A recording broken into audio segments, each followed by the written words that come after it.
బయట ఏమి వినిపిస్తున్నాయి? జనాలు ఏడుపులు. ఎందుకు? నువ్వు కొత్త తెచ్చా కదన్నా ల్యాండ్ టైటిల్ యాక్ట్ అని, దానికోసమే. అరే మనం ఇచ్చే పథకాలు ఆకుండా ఉండాలని గవర్నమెంట్ కి సంబంధించిన భూములు అమ్మేశాం, సచివాలయాలు అమ్మేశాం. ఆ పథకాలన్నీ కంటిన్యూగా సాగిపోవాలంటే ఏం చేయాలి? జనానికి కూడా తెలియకుండా వాళ్ళ భూములు లాగేసుకొని వాళ్ళు అడగకుండా ఉండాలంటే ఏం చేయాలి? కొత్త చట్టం తేవాలి. తెచ్చాం.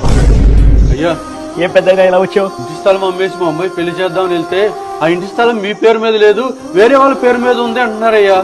అదేదో ల్యాండ్ టైటిలింగ్ యాక్ట్ చట్టం అనేదో మీరేదో తెచ్చారంట కదయ్యా. అది మన చేతిలో ఏముంది? చట్టం తన పని తను చేసుకుంటూ పోతుంది. మీ చేతుల్లో ఏం లేదు కానీ మాకున్న ఆ కాస్త స్థలాన్ని మా చేతుల్లో లేకుండా చేశారు కదయ్యా. గెలిపించుకోవడం ఎందుకు, గెలిపించుకోవడం ఎందుకయ్యా? అరే ఆగానే నువ్వు అమ్మ బాబాయ్, ఓటైతే పోటీ తెలీదా? చట్టం పోతే కష్టం పోతే, చట్టం తీసుకొచ్చిన మందిని పంపించేస్తే కష్టం పోతే. బాగా చెప్పు. ఈ 13వ తారీఖు ఈ చట్టాన్ని, కష్టాన్ని, ఈ కటౌట్ ని ఈ రాష్ట్రం నుంచి పంపించాను. మరొక్కసారి ప్రజలకందరికి విజ్ఞప్తి చేస్తున్నాం, ఇది నా ఒక్కడి వ్యవహారం కాదు.